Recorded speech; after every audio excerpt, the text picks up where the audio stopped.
Assalamualaikum warahmatullahi wabarakatuh. Jumpa kembali di Ajian Channel dalam sesi horor. Kali ini saya akan melanjutkan kisah nyata, kisah misteri yang berjudul Hilang Tanganku dan Jahilnya Kamar Mayat bagian kedua. Tak perlu lama-lama, mari kita semua simak cerita kelanjutannya. Inilah kisahku.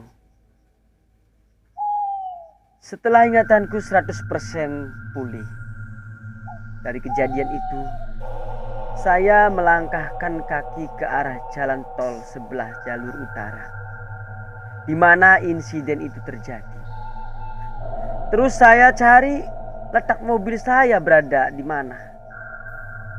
Satu persatu saya tengok setiap bangkai mobil yang hancur karena tabrakan yang amat dahsyat tadi.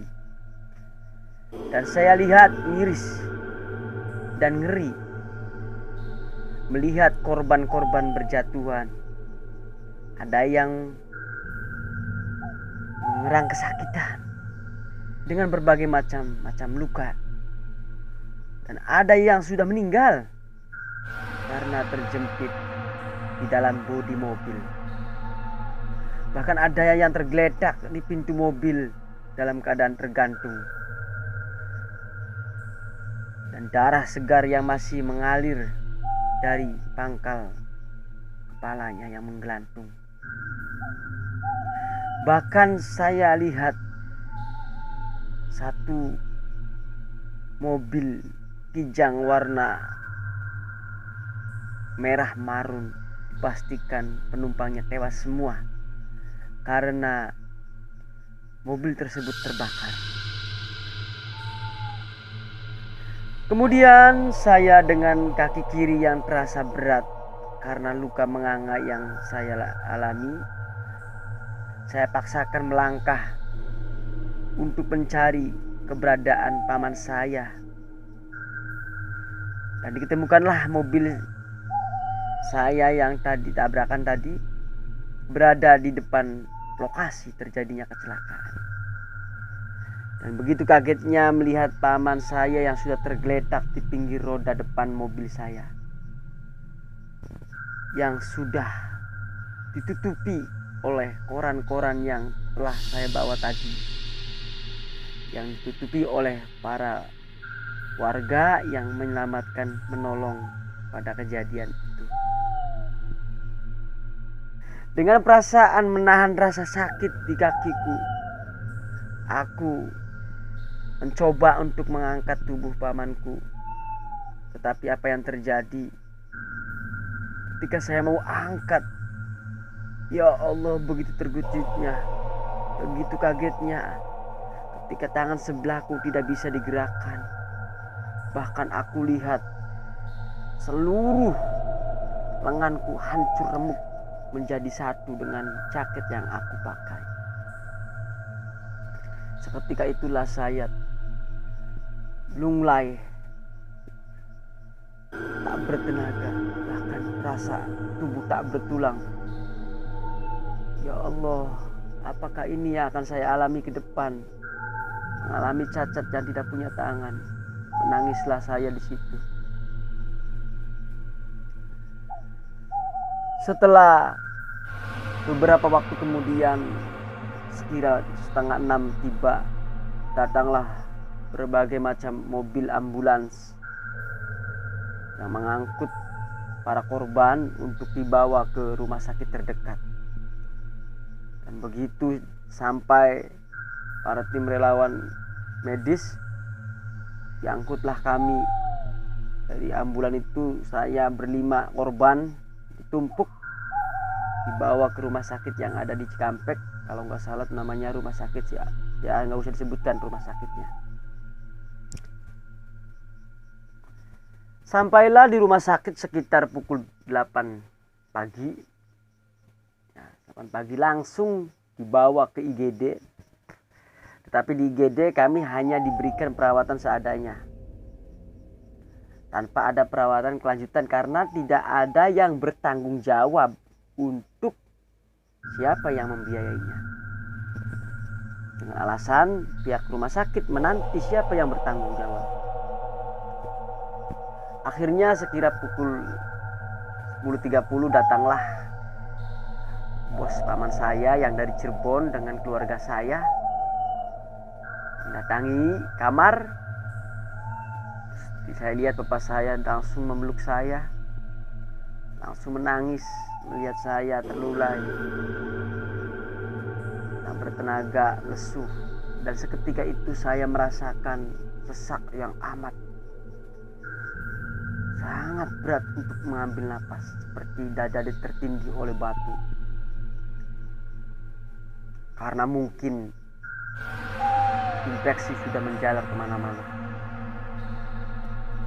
Sehingga yang terasa perasaan ada anak-anak kecil di atas langit-langit kamar, seperti anak kecil yang saling berpelukan, saling tertawa ala anak bayi. Begitu saya lihat, saya baca sholawat, saya baca ayat-ayat yang saya hafal. Mungkin ini adalah suatu godaan yang ada di rumah sakit ini. Lanjut cerita, saya ditangani oleh tim medis yang membuat saya lucu dan terharu sekaligus shock. Saya disuruh melepaskan pakaiannya, pakaian celana, terus jaket juga udah dipakai, dilepas semua. Yang saya malu itu ketika mau dipelorotin celananya untuk memasang alat yang untuk urin.